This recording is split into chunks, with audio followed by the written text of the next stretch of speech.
Hello everyone, मैं हूं Yogendra sir और मेरी इस पाठशाला में आप सभी का स्वागत है।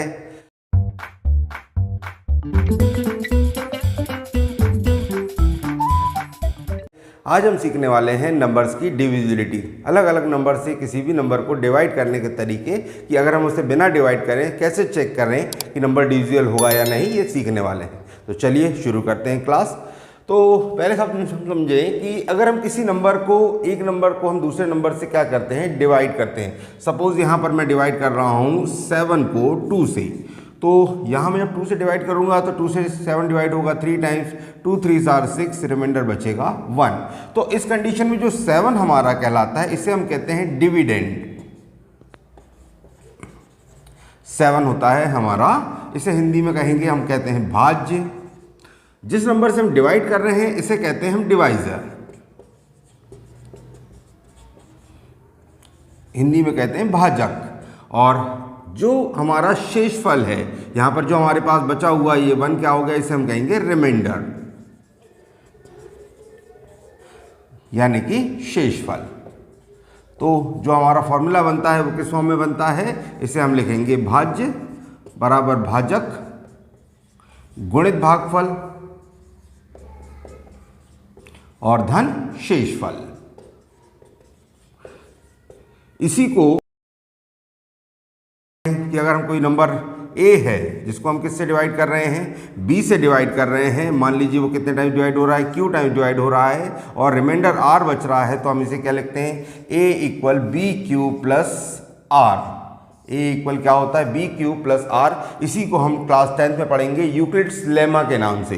तो ये है हमारे पास a equal B Q plus R. आपको यहाँ पर हमेशा ध्यान रखना है कि जो r होगा वो हमेशा कैसा होगा, वो 0 भी हो सकता है, 0 से बड़ा भी हो सकता है, लेकिन हमेशा कैसा होगा, b से छोटा होगा। मतलब जिस नंबर से आप डिवाइड कर रहे हैं उससे वो कैसा होगा, हमेशा छोटा होगा। अगर आपके पास में डिवाइजर की वैल्यू बड़ी बच जाती, सपोज कीजिए कई बार बच्चे, छोटे बच्चे इस तरीके से डिवाइड करते हैं कि यहाँ से 2 से डिवाइड कर दिया, 2 टाइम 2 2 आर 4 और रिमाइंडर बचा 3। तो यहाँ पर देख रहे हैं आपकी रिमाइंडर की वैल्यू कैसी है, डिवाइजर से बड़ी है।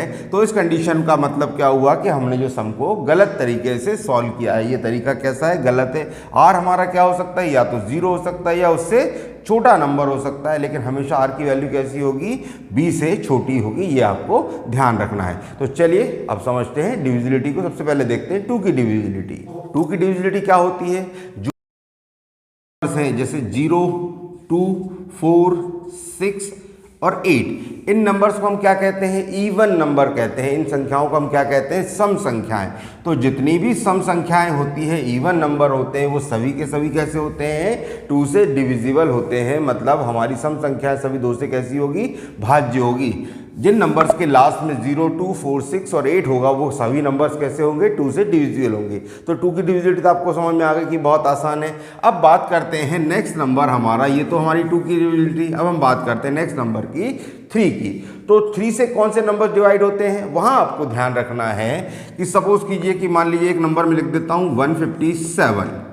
आपको अब इसे 3 से डिवाइड करना है और मतलब बिना डिवाइड किए आपको चेक करना है कि ये नंबर डिवाइड होगा या नहीं होगा।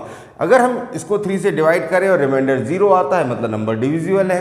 तो अब इसे हम डिवाइड ना कर, अब इतना, ये तो खैर चलिए छोटा नंबर है। मान लीजिए एक नंबर इस तरीके से है 2 3 6 8 7। अब आपसे पूछा जाए कि क्या ये नंबर 3 से डिविजिबल है या नहीं है। अब आपको इसको पूरे नंबर को 2 से डिवाइड करना पड़ेगा। तो उसका बेटर तरीका क्या है, चलिए पहले इसके साथ देखते हैं। आपको क्या करना है, इन डिजिट्स का सम करना है। तो 1 + 5 क्या हुआ, 7 और 7 + 7 क्या हुआ, 14। तो अब इन तीनों का जो सम आया ये कैसा है, 14 है।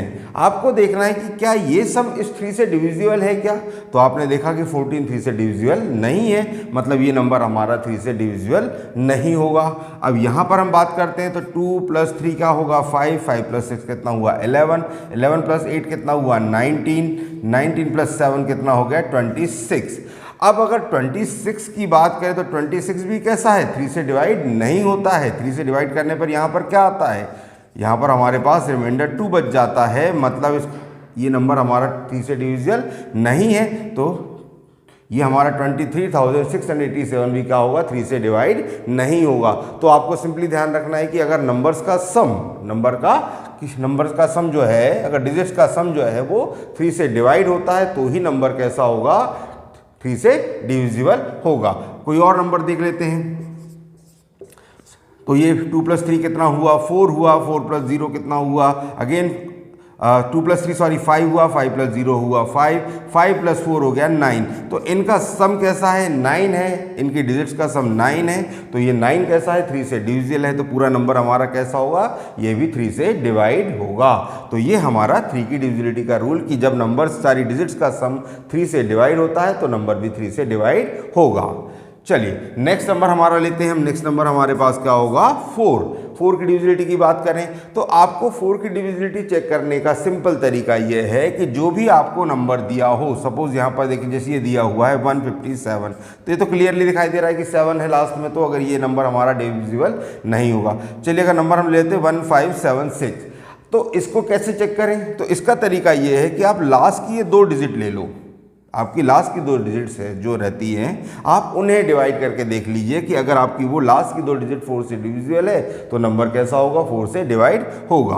तो यहाँ पर हम बात करें, इससे डिवाइड करें 76 को, तो कितना हुआ, 4 1 ज़ा 4, रिमाइंडर 3 एंड यहाँ पर 6 लाया, 4 9 ज़ा 36, तो ये 4 से डिविजिबल है, 76 4 से डिविजिबल है, तो नंबर जो 1576 भी कैसा होगा, 4 से डिवाइड होगा। अब नेक्स्ट नंबर हमारे पास कितना है, 2 3 6 8 7, अगेन ये नंबर हमारे पास कैसा है, यहाँ पर 7 है। चलिए एक नंबर और डिजिट ले लेते हैं, मान लीजिए लास्ट नंबर कितना हो गया 2, तो हम यहाँ पर नंबर को क्या देखेंगे, लास्ट की डिजिट कितनी 72 है, तो 72 की अगर हम बात करें तो 72 भी कैसा होगा, 4 से डिविजिबल है, 4 से डिवाइड हो सकता है, मतलब ये कंप्लीट नंबर भी जो है हमारा 4 से डिवाइड होगा, ये आपको ध्यान रखना है। अब 4 के बाद हमारा नंबर कौन सा होता है, 5 होता है। तो 5 की डिजिबिलिटी तो बहुत आसान है, 5 वाला अगर हम 5 का टेबल को ध्यान से देखें तो आप देखिए नंबर क्या आते हैं, या तो 5 आ रहा है या 0 आ रहा है लास्ट में, मतलब जो हमारी यूनिट डिजिट है वो क्या होगी, 5 या 0। 5 1 ज़ा 5, 5 2 ज़ा 10, 5 3 ज़ा 15, 5 4 ज़ा 20, तो सभी नंबर्स के लास्ट में सिर्फ 5 और 0 ही आता है, मतलब वो नंबर्स जिनके लास्ट में या तो 5 हो या 0 हो वही कैसे होंगे, 5 से डिविजिबल होंगे। अब देखते हैं 6 की डिविजिबिलिटी को।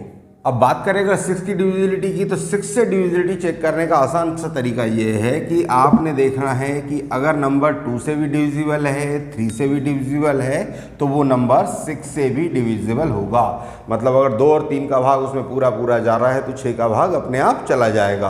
तो उसका तरीका क्या है, सपोज जैसे अपन देखें कि 2304 हमने एक नंबर ले लिया। अब यहाँ पर हम बात करें तो लास्ट डिजिट कैसी है हमारे पास, 4 है, जो कि कैसा है, इवन नंबर है, तो निश्चित तौर पर ये 2 से डिवाइड होगा। तो ये 2 से डिवाइड तो आपने चेक कर ही लिया। अब बात करें 3 के डिविजिबिलिटी की, तो 2 + 3 कितना हो गया, 5, 5 + 0 की बात करें तो अगेन वो 5 ही रहा, और 5 + 4 की बात करें तो कितना हो गया इसका सम, 9।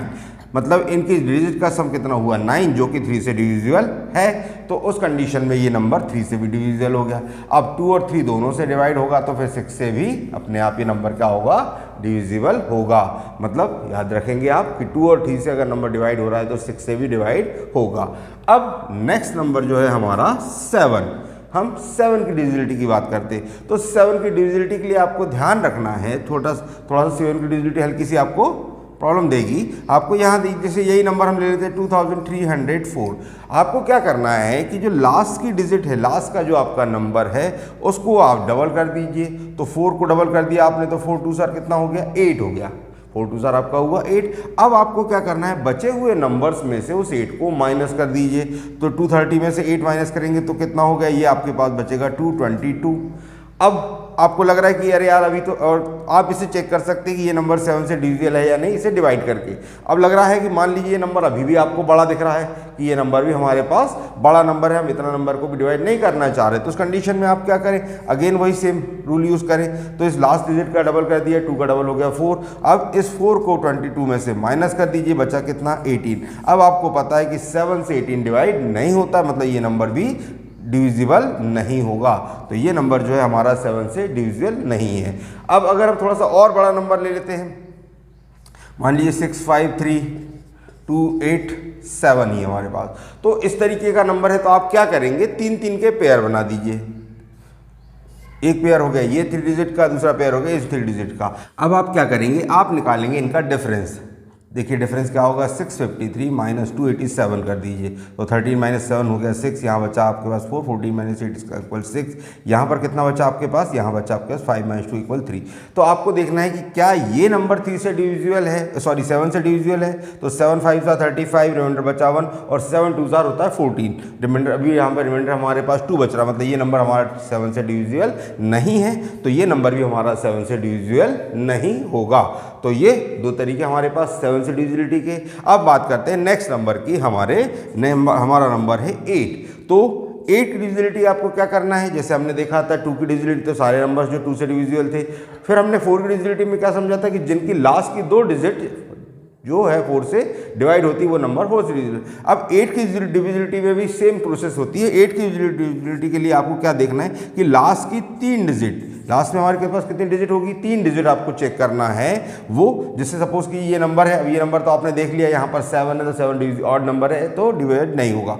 चलिए इसी को थोड़ा चेंज कर दें, 6 5 3 286 मान लो करते हैं, तो ये लास्ट की 3 डिजिट को देखिए, अगर हम इन 3 डिजिट को 8 से डिवाइड करने की कोशिश करें तो 8 3 जार कितना होगा हमारे पास में 24 होगा, रिमाइंडर होगा 4, 8 7 जार 42 होगा, रिमाइंडर 4 बच जाएगा, मतलब ये नंबर हमारा 8 से डिविजिबल नहीं होगा। तो आपको सिर्फ लास्ट की क्या देखना है, 3 डिजिट देखना है। अच्छा, इसी तरीके से अगर आप जीरोस की बात करें तो अगर जिस नंबर के लास्ट में 3 जीरोस है वो हमेशा 8 से डिवाइड होगा, जिस नंबर के लास्ट में 2 जीरो है वो हमेशा 4 से डिवाइड होगा, है ना। तो कोई भी नंबर जिसके लास्ट में 2 डिजिट हो, 2 जीरो हो, वो हमेशा 4 से डिवाइड होगा, जिसमें लास्ट में 3 जीरो वो 8 से डिवाइड होगा ही होगा। तो अब इस नंबर की बात करें, जैसे 2304 की बात करें, तो यहाँ पर हम लास्ट की 3 डिजिट की ले लें तो 3 डिजिट कितना होगा 304। अब इस 304 को आप डिवाइड करके देख लीजिए 8 से, तो ये हो गया 8 4 ज़ा 20, 8 3 ज़ा 24, रिमाइंडर आपके पास बचा 6 एंड 8 8 ज़ा 64। तो ये कम्प्लीटली डिवाइड हो गया, हमारे पास रिमाइंडर बच गया 0। मतलब लास्ट की 3 डिजिट आपने देखी, तो ये लास्ट की 3 डिजिट कैसी हो रही, डिवाइड हो रही है, तो ये नंबर भी कैसा हो रहा, कम्प्लीटली डिविजिबल होगा। अब बात करते हैं नेक्स्ट नंबर की 9 की। 9 की जो डिविजिबिलिटी होती है वो भी 3 की डिविजिबिलिटी के जैसी होती है। अब 3 की डिविजिबिलिटी में हमने क्या देखा था कि अगर डिजिट्स का सम कैसा है 3 से डिवाइड हो रहा है तो वो नंबर कैसा होगा, वो भी 3 से डिवाइड होगा। इसी तरीके से हमको ये ध्यान रखना है कि अगर उस नंबर की डिजिट्स का सम 9 से डिवाइड हो रहा है तो नंबर भी कैसा होगा, 9 से डिवाइड होगा। जैसे हमने जब नंबर ले रहे थे 2304 ले रहे थे, तो 2 + 3 कितना हुआ 5, 5 + 4 की बात करें 9, तो ये नंबर कैसा हो गया, 9 से डिवाइड हो रहा है। मतलब ये नंबर अगर इसकी डिजिट्स का सम 9 से डिवाइड हो रहा है तो नंबर भी कैसा होगा, 9 से डिवाइड होगा। जैसे दूसरा एक नंबर ले लीजिए 517 हम लेते हैं, तो 5 + 1 कितना हुआ, ये हुआ 6, 6 + 7 कितना हुआ 13 हुआ। अब 13 तो 9 से डिवाइड नहीं होता है, तो उस कंडीशन में ये नंबर भी कैसा होगा, 3 से डिवाइड नहीं होगा। तो सिंपल, सॉरी हाँ, ये आपको ध्यान रखना है कि अगर डिजिट्स का सम 9 से डिवाइड नहीं होता है तो नंबर भी 9 से डिवाइड नहीं होगा। चलिए नेक्स्ट नंबर की बात करते हैं। नेक्स्ट नंबर हमारा है सिंपली 10। तो 10 की डिविजिबिलिटी तो बहुत आसान है, जिन नंबर्स के लास्ट में 0 वो नंबर सभी कैसे हो गए, 10 से डिवाइड हो गए। अब बात करते हैं और हमारा एक नंबर जो है नेक्स्ट नंबर लेते हैं हम 11। तो 11 की डिविजिबिलिटी के लिए आपको ध्यान रखना है, जैसे मान लीजिए अपन यहीं इसी एग्जाम्पल को लेते हैं 2304 है, तो आपको क्या करना है, एक नंबर छोड़ के नंबर्स को प्लस कर दीजिए। तो 4 + 3 कितना हुआ 7 और 0 + 2 कितना हुआ 2। अब इन दोनों के अगर डिफरेंस की बात करें, इन दोनों का क्या निकालेंगे आप, डिफरेंस निकालेंगे। 7 - 2 कैसा हुआ 5 हुआ। क्या ये 5 11 से डिवाइड होता है, क्या नहीं होता है, तो ये नंबर भी 11 से डिवाइड नहीं होगा।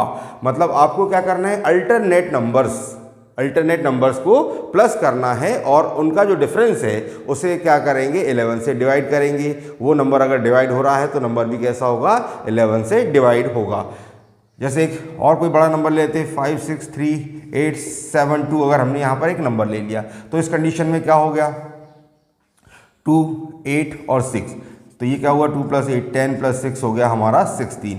और हम 5 + 3 कितना हुआ 8, 8 + 7 कितना हुआ 15, तो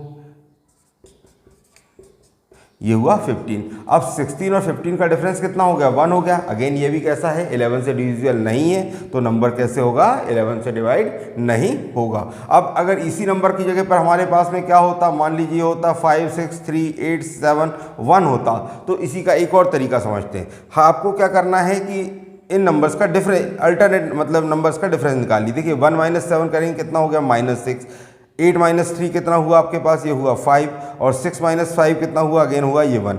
अब जो हमारे नंबर देखिए 1 और 5 का सम कितना हो गया, 6 हो गया, और ये -6 कितना हो गया, 0 हो गया।